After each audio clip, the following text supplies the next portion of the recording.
It's 1-800-LAW-1010, 1-800-LAW-1010.com. Put it on a Post-it note, get a little card, put it in your cell phone, keep it on you. New study actually said, What? a new study said that Post-it notes work better than anything as far as keeping you on track and motivated to get things done through your day. Because not only do you have to make them, but you have to then clean them up. But then you can remove them. That's Yeah. Anyway, good morning, Paul. How you doing? Good morning. And I support that 100%. I've got probably, if I were to look at my desk at my office, 15 to 20 Post-it notes all over the place. Absolutely true. It's like, believe it. get new furniture for the lake house. Oh, very important stuff. Go see HR about my vacation time. Let me make a monetary donation to put all of my children through college in one bank transaction. You've been in my stuff. office. That's exactly.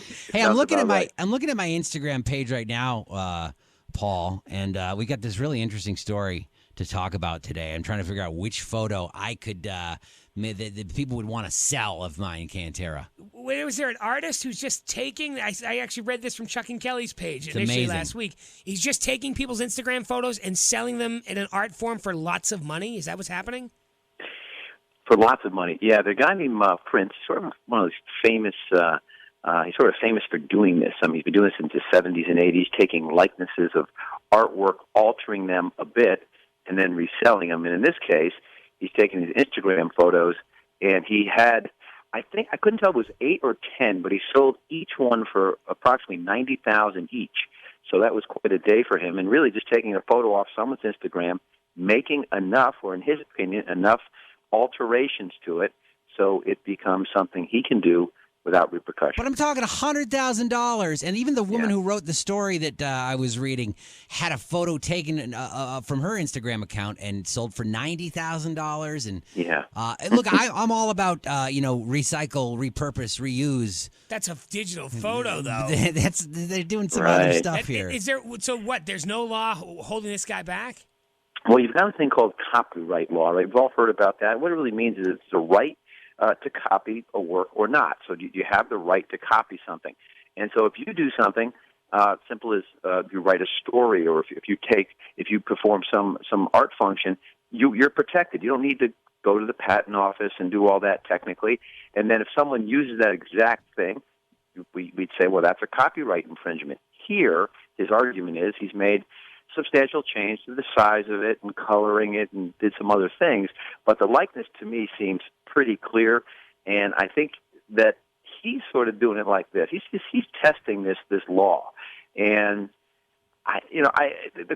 who's gonna if you're gonna object to this and you want to go through patent, trademark infringement litigation? No, nobody does. Nobody wants to go through that. Hundreds of thousands of dollars. Yeah, this is not just going to small claims court. But we don't have hundreds of thousands of dollars. So I mean, Is he an artist or an activist? I mean, is part of the art sticking it to society? Is that part of his? Yeah. It feels a little bit like that because in the past his arguments have been much stronger that he's made substantial alterations.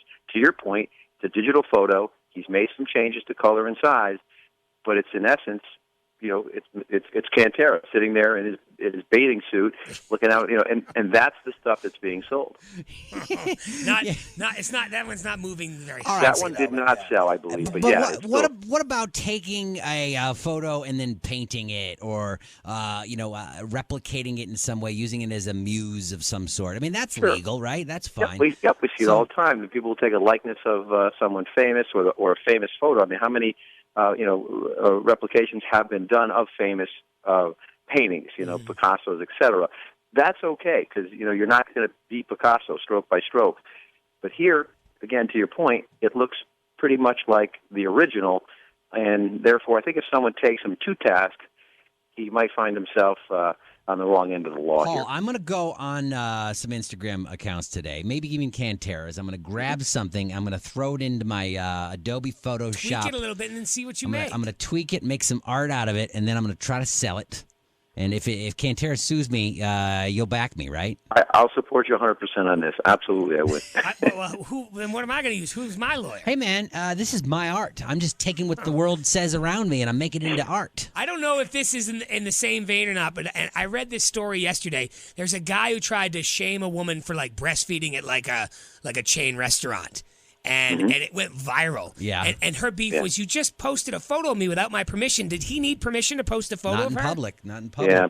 That's a whole different thing, but it's a privacy right. You have a situation where if you're in the window of your apartment or your house and you're kind of sitting there looking out the window and someone photographs you from the road, right, that you somehow have lost your expectation of privacy. That is something that can be taken, it can be used, and that's the question. So what was her expectation of privacy when she was out there? I mean, if it's literally, he comes into her home and takes a photo of her, or she's in some kind of a secluded area that is not public, generally public, then he's in violation. Otherwise, when we wander around town, we subject ourselves to that. All right. On a side note, Paul, if I were to get married someday, can I throw in a clause that allows me one adulterous mistake, and if I can convince my girlfriend to accept that, would that legally stand?